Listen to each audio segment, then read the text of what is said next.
Welcome, everybody, to Sally Speaks Mindset Podcast. I'm your host, Sally Arkell Bowles. I'm a high performance success and mindset mentor. And I believe that you deserve to create wealth, wellness, and wisdom that you've always deserved. My podcast is designed to inspire, educate, and motivate you to success. And my guests are leaders in their field and have incredible stories and journeys to share with you. And today I'm absolutely thrilled to introduce you to Peggy O'Neal. Now, Peggy has been coaching leaders and facilitating workshops and public speaking throughout the world for more than 35 years after practicing law for 12 years. The foundation of her work is Wisdomary, which we're going to dig into today, which I really think is going to be exciting. Wisdomary Leading, a revolutionary approach to leadership based on the great wisdom teachings and evidence-based science. It's applicable to leading our personal lives as well as our organizations. And Peggy is a certified integral master coach and holds a Juris Doctor from the University of Arkansas. She was Assistant Attorney General and Arkansas State Purchasing Director for Bill Clinton when he was Attorney General and Governor, and served in President Clinton's administration in the Federal Labor Relations Authority. She now serves her mission to help people see beyond the illusion of separation, which is what limits us and is at the root of personal, organizational, and world problems. Clients come free to live authentically and effortlessly and have their highest aspirations become reality. So I am very excited to welcome you today, Peggy. Thank you for joining us. Oh, thank you, Sally. I'm very excited to be with you and to be with your audience today. Excellent. Well, Peggy and I met a few months ago through a common connection that referred us to each other. And it's just been so exciting for me to get to know you and to really understand all of the amazing practices that you bring into your clients, but also to helping them really exceed in an area that they were probably struggling in before. So you've been coaching for more than 30 years. And as we know, you practiced law for about 12 years. And then 6 years ago, you had an experience that transformed your life, as well as how you coach and work with people. So what happened and how has that transformed you, your work, and the outcomes that your clients now have? Well, thank you for that question, Sally. So in 2007, I'd been coaching for about 20 years at that point. And on paper, everything looked great. As you mentioned about me, I had a great legal career. I worked with the president, and as a coach, I had great clients and good money, and they were creating the results that they wanted. So on paper, everything looked great, but I was miserable. And so in 2007, I walked away from my coaching business. I said, I can't do this anymore. I felt out of integrity trying to market my services, telling people, oh, I can help you have a great life and be happy when I wasn't. So, so luckily over the years, people offered me jobs so I could work for them and I could market their services.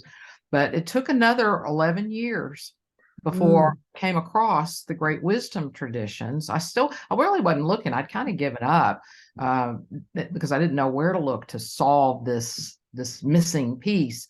And when I came across the great wisdom traditions, what was revealed to me is that everything I'd been seeking, trying to be happy, trying to be more successful, trying to find love, have relationships that I wanted, that I was looking out there somewhere, and it was already within me. I love that. Totally changed everything. Like, this is why I've been struggling so much. I keep looking for it. I keep trying to improve. I keep trying to get better. I keep trying to become more of something instead of, it's already right here. There's still things to do to remove patterns and so on that hold me back or hold other people back. But that's what it was. And then, so it totally changed how I work with people, for those that are ready for this conversation, to help them realize and recognize and experience that what they're looking for is already here. And when it's already here and we nurture it, then we're even more successful and loving and effective out in the world. So it starts here. And, having come from the corporate world as well, understanding that it's all about the task, the direction, the focus on the deliverables and the focus on the end results. And oftentimes we've all seen it where leaders like yourself, myself, and others, that we've gotten off the path of what really truly matters most to us. Yeah. And I think that, the fact that you actually stopped your whole coaching business because of the integrity is very admirable. And so along, it's a tough thing to do, right? It's a tough thing to do. I mean, I didn't have a savings account. I didn't have a significant other, but it was just so clear. This is what I had to do. And I didn't know why. I mean, in retrospect, now I see that's what I had to do to discover what I really wanted, but I didn't have the words for it at the time. Yeah. And I found the same thing when I left my corporate career at the end of 2019. I was feeling the same way. I was feeling like there was a missing piece, not only for me, but for the people that I really wanted to work with or had been working with. And I went on at the same type of discovery to find out what was that missing piece that we're really needing to incorporate into our life, but also into our professions. Wow. Because I've seen, one of the things I was struggling with as a coach within the working environment, within the corporate environment, was really why were certain people getting amazing results and others were struggling, yet they were having the same kind of direction, the same kind of coaching, but yet they were struggling in that area.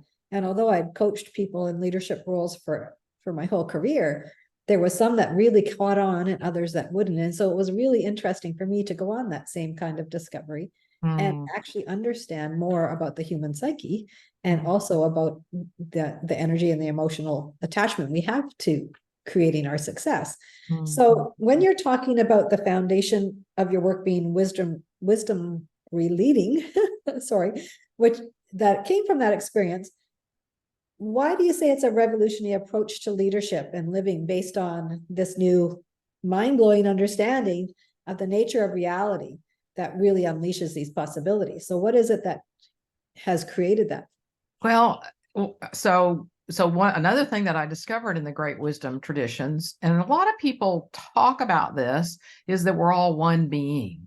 And for a lot of us, and for me, it always been a concept. Okay, we're all one being, but what does that mean? I mean, what difference does that really make? And I don't feel it, so I don't get this.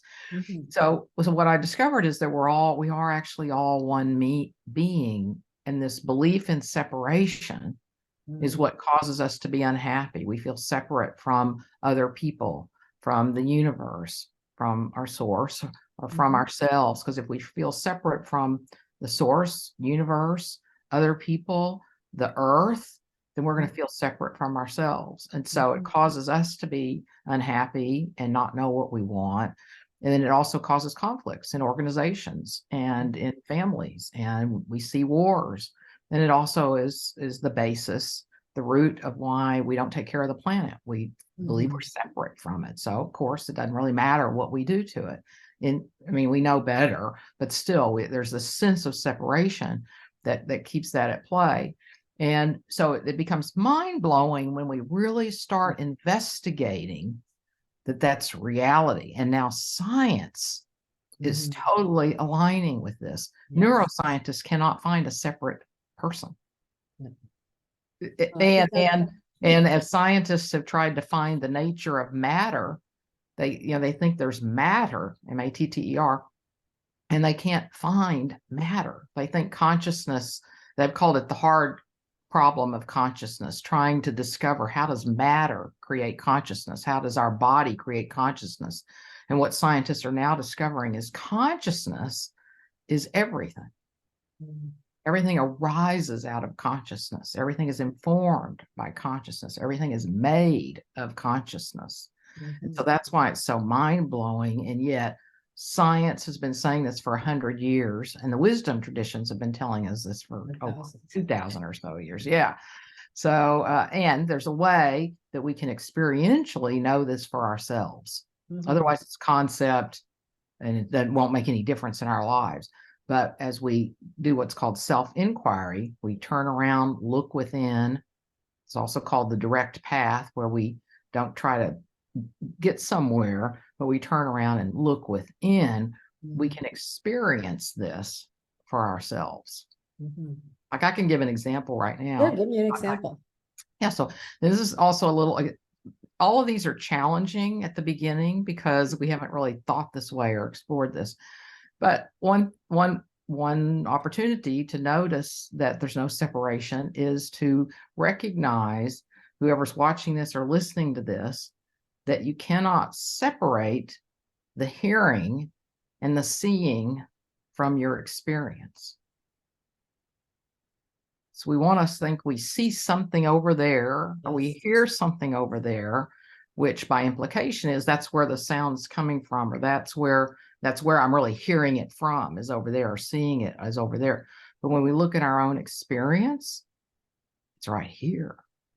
There's no separation. There's no like, I see you, Sally, from here to here, and then there's a space, and then it picks up again. There's no separation.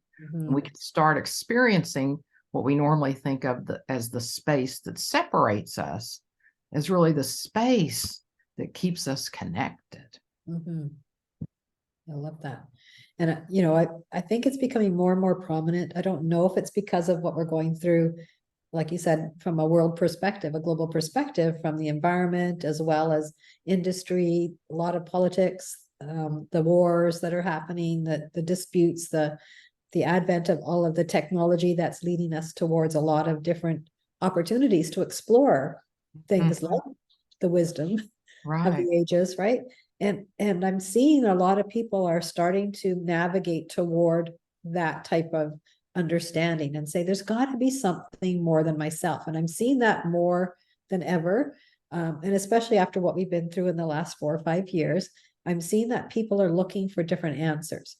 So what are you finding with your practice and your coaching as far as your clients and their understanding and their curiosity around it? Yeah. So people, as you said, so well, we do, yes, most people, and they experience that there's something bigger than themselves. And we also ask most people, what do you really want in life? And if you drill down a little bit, everybody wants happiness, or they might say contentment or peace, something like that. So that those are all indicators that it's already within us, that the sense of longing for peace or longing for love is really grace, our inner being inviting us to come home. It's not quite what you asked, but what I'm finding with clients is that some people, frankly, aren't open to this at all because it is so mind-blowing and so revolutionary. But the people that are interested, they've usually been very successful, and they've really reached that point similar to what you and I both reached but something's just off here. Something's missing. And they've finally reached that place where they feel some security. Not everybody, like I got on this, was not secure at all financially, but a lot of them are secure financially. Or they're just done. I mean, like me, they're just done. I can't keep living this way. And so those are the people that seem to be, they're really ready. And they want, I think if we asked everybody too, people really want to know they belong and that their lives made a difference. Yes. And that's what they're hungry for, because they don't feel quite like they're making the difference that they want, even within families or communities, but also in their workplace and careers. Just feels like, okay, I'm getting a paycheck. I like the people I work with. Companies doing well, but something's missing in here. I don't feel that fulfillment that I thought all of this would bring me. And I've recognized the same thing with a lot of clients they just feel like they don't have a purpose in their life. Like, what's my bigger purpose? Why am I on this planet at this particular time? And I've lost the sense of who I truly am and what my main goal is in life and how to get there. And I think, when I start working with clients, oftentimes exposing that they don't even have a main personal goal anymore. They've just given up on their own personal goals, feeling that they just have to be on this treadmill, right? Going to work, making the money, having the house, raising the children, all of those types of things, and being good in the community, but they're still missing out on that main deep purpose in life and what a difference they can make while they're here on this earth, and where is their mark going to be left for others to be able to benefit from. And I've noticed that a lot as well.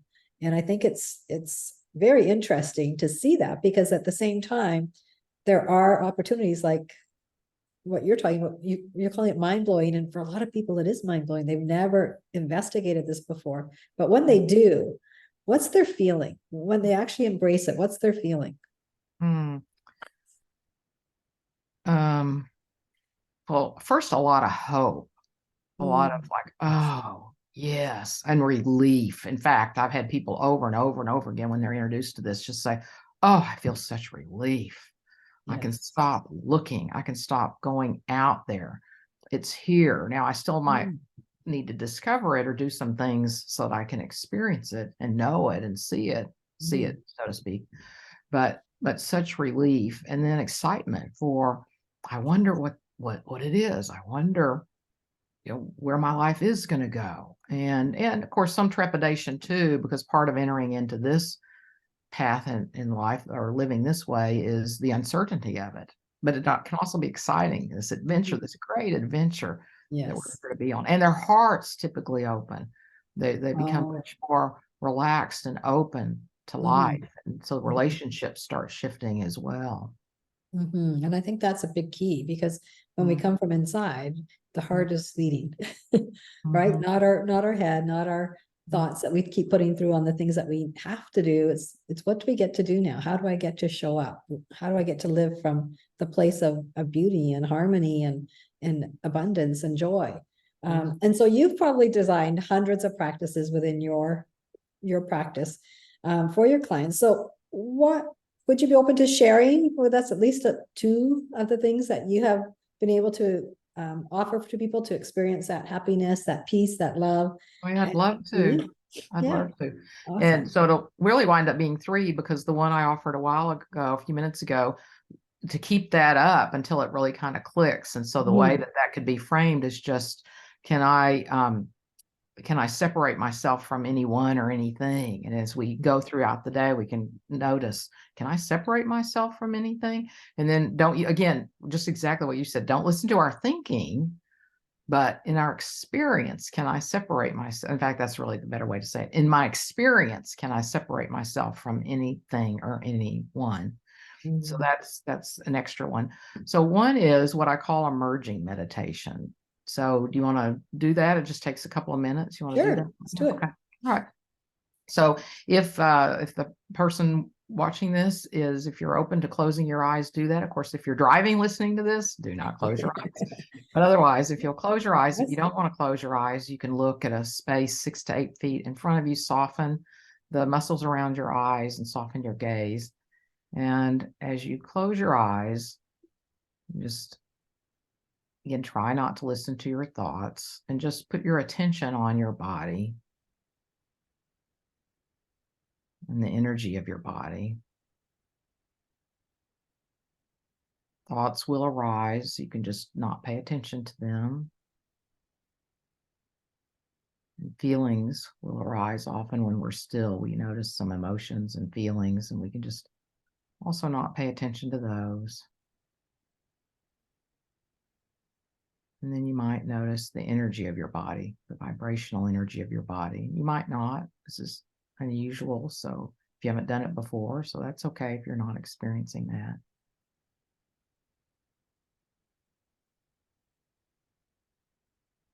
And and now, without using the memory of your body, notice that you cannot find the edges of your body.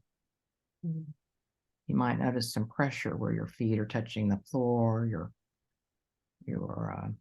hips and thighs and back are touching a chair. But notice, without using any thoughts of your body, that you cannot find the edges of your body.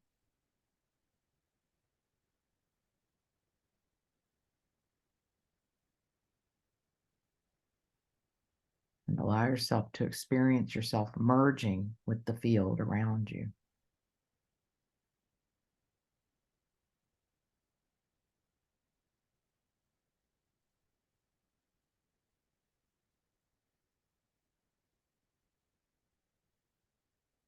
And we'll keep this short for purposes of our conversation today. So when you're ready, open your eyes.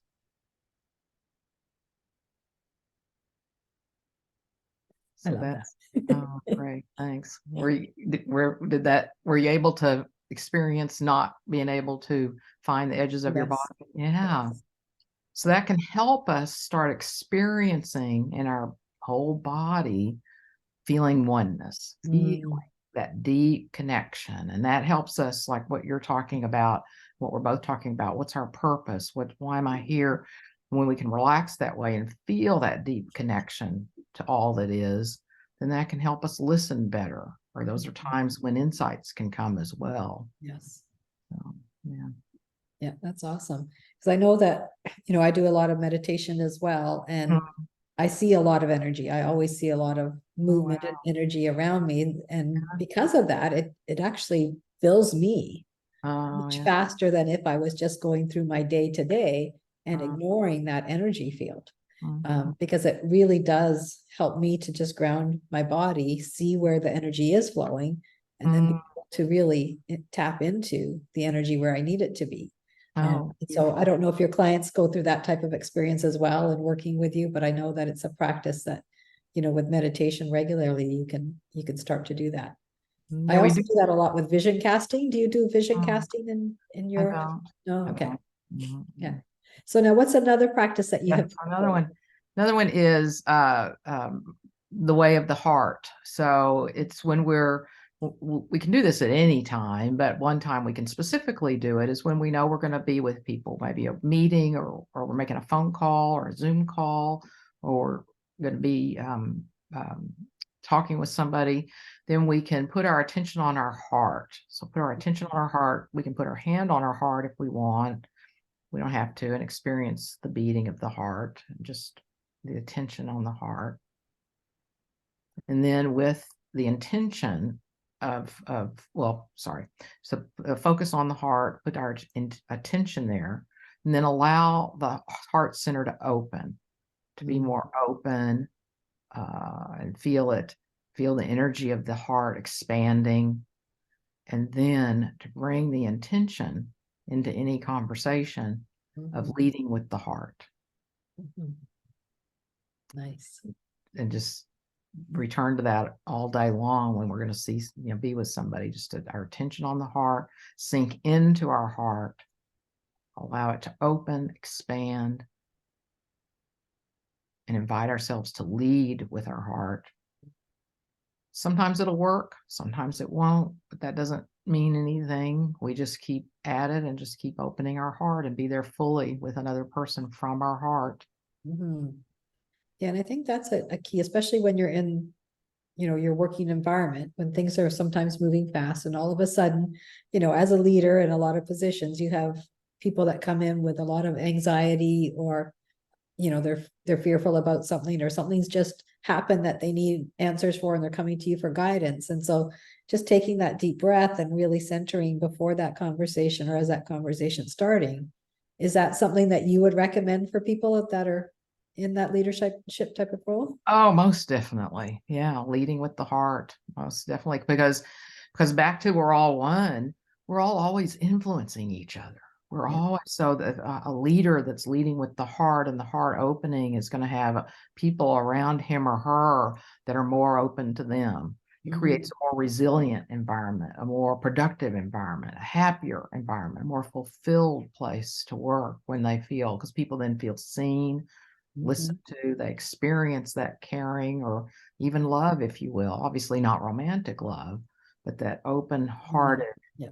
being with another person. Oh, yes. It's Mhm. wonderful for leaders. Yeah. I think it breaks down the judgment that people feel sometimes when they're in the working environment, that they're going to be judged if they come forward with something, or they're going to be judged because they have an opinion, or they're being judged because of the way they're reacting to a situation. So I think that can really help break that down, Yeah.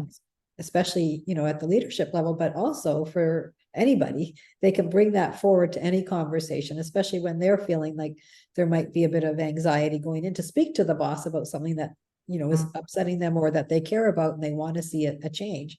Going yeah. in with that heart centered is going to be really important for them to be able to connect so much faster throughout that conversation. Definitely. Yeah. Yeah. Beautifully expanded on. Thank you, Sally. Great. I love this kind of conversation. So over the years, you've seen more and more people who want to know their purpose. And we've talked about a little bit about this, and to experience more meaning in their lives. So how does what you teach and coach now help them in being able to really tap into that? Because I think that's one of the biggest pieces I'm noticing is missing for people. Yeah. Yeah. Yeah. Me too. I mean, we see it all over the place throughout the world in the workplaces that this lack of meaning, and that's part of what's leading to depression and unhappiness. And so, yes, it's so important. Um, so, sorry, how'd you ask that? So you've seen more and more people who want to know their Oh, purpose yeah, and yeah, to yeah. experience So, more sorry. meaning. So, That's okay. yeah, so the more we experience being one, using the 3 practices suggested today, and the more we start seeing ourselves and as connected with everything and one with everything, we just start feeling meaning. In fact, some famous person, I think it was Joseph Campbell, but it could have been somebody else, said that when most people say that they're looking for meaning, what they're actually looking for is aliveness. Oh, Yeah. And so that, aliveness, again, I matter. I know where I'm, some sort of direction. So, but whether it's characterized as aliveness or meaning for somebody, when we feel one and feel like consciousness source is expressing through us, then that experience of meaning is there. We just experience it. So we don't have to remind ourselves, oh, my work is meaningful, or, oh, what I'm doing is meaningful. We feel the meaning because we feel that connection and that richness and fullness of life. That's the kind of difference that it makes there. And then back to what we've both been talking about, that as we connect that way with ourselves and with the universe, then we actually become more intuitive, we're able to sense more what's available for me. We sense more, what am I up to with my life? Because also, as you were saying about meditation and slowing down, we start slowing down, and that gives us the chance to listen. We're usually so busy that we can't experience this feelings of meaning and purpose because we're so busy. We're not stopping and letting it presence with us and inform us, and that takes some slowing down. But then that's when that richness and then that knowing occurs. Oh, this is where I'm going with my life. Yes. Yeah. And I think, I completely agree that once people have that knowing, it just completely changes how they show up in the world, because now they actually feel like they are making that difference, that they do have that purpose, and that they have something greater than they've been gifted throughout their life, or that they've tapped into throughout their life. And now they get to expand, and they just get to invite in all of the greatness and goodness that's out there for them. And I've seen that with my clients as well. And it's just, that's what fills my heart when I work with my clients, is when I see them really start to flourish and just have that confidence and calmness about themselves, that they're here, they've got their mission, that their purpose, and they just really tap into how simple it is when they listen to their body, their intuition, their source. And I've always been very intuitive, but even more so now, and especially with clients, because I can pick up a lot from them, and I'm sure you're the same way. But it definitely makes a big difference for them when you can see them start to blossom and to feel the beauty of what it is that they're moving forward with. So now one last question. I'd like to just add, so what you're speaking to, and so you're doing beautiful work with people, and what you're speaking to, and what I do too, is that when they start doing the practices you're talking about, engaging the way we're both talking about, then people think we unwittingly, we think we're finite and limited because we identify with our bodies. So as soon as we start opening in the ways that we're talking about today, then we start realizing and experiencing, oh, I'm not this limited, finite being. And the word you used, I'm this expansive being. There's lots of possibility. I am possibility. We're actually infinite beings. That's our nature, is infinite. infinitely wise, infinitely intelligent, infinite energy. And so to access that, which I hear you referring to with your clients, and I experience the same thing, is helping is people access that, and then that helps them come alive and experience possibility, and that helps them listen for what it is. Absolutely. And it's so fun, isn't it? Very fun. I love it. You and I both love it. Yeah, and that's the passion that we get to bring because of the work we've done and the work we choose to do. And I think it's just so brilliant that we have that ability to do that. Sorry. So as you work with your clients, you've probably seen things they do or don't do that undermine their efforts. So is there one activity that will totally undermine their efforts? Yes. And that is to believe their thoughts. It sounds kind of crazy sometimes. Believe my thoughts. Yeah, when we believe our thoughts, because what are most of our thoughts tell us? We're not good enough, we can't, or we're judging other people. All of those are the kinds of thoughts that keep us separate, keep us feeling limited, finite, judging ourselves, judging other people. And all of those are self-defeating thoughts, as we've heard. So we can't really change them because thoughts appear. We can notice that we're having these negative thoughts and then invite ourselves to think something different. But those thoughts are going to come. And so the idea is just don't listen to them. Now, yes, if you're standing in the street and you're saying, oh, a car's coming to me, I better get out of the way. Listen to those thoughts. I'm talking about the self-referencing them, the ones that are saying something about me, how I'm doing, what I should do, what I shouldn't do, who I am. Just don't listen to any of those. And the same thing about other people. And that will undermine us all the time. And so we can get better and better at not listening to them. So I'll offer another practice. One way to not listen is just when we notice we're getting caught up in them, because we're so used to paying attention to them. Oh, I shouldn't do this. Maybe I shouldn't. I need to worry about this. Then we can notice, oh, I'm paying attention to my thoughts, and just relax the focus of attention. Just silent. Just say, oh, relax, focus of attention. And not say it like a mantra, but just say it and then pause. We might have to say it again because we notice we're going right back to those thoughts. And we will because we're conditioned to pay attention to the thoughts. Yes, yeah. Relax the focus of attention. And over time, we create more and more spaciousness. So then it's pretty easy for us to not listen to the thoughts. That's one of the best things anybody can do for themselves. Exactly. Once you recognize that you have a thought that's not serving you, and you actually recognize it, that's when you're able to say, okay, I don't need this thought. Here's one that's going to replace it. That's going to be more powerful for me. And I think that's one of the keys that I found is that we all have these programmed thoughts. We're all going to judge ourselves. We're going to think about our day when we go to bed at night. We're going to think about our next day when we get up in the morning, all the things we'd get to do or have to do. But when we actually give ourselves permission to say, I don't have to listen to that thought anymore. And when the recognition is a big piece, because we oftentimes don't recognize the negative thoughts that we are having.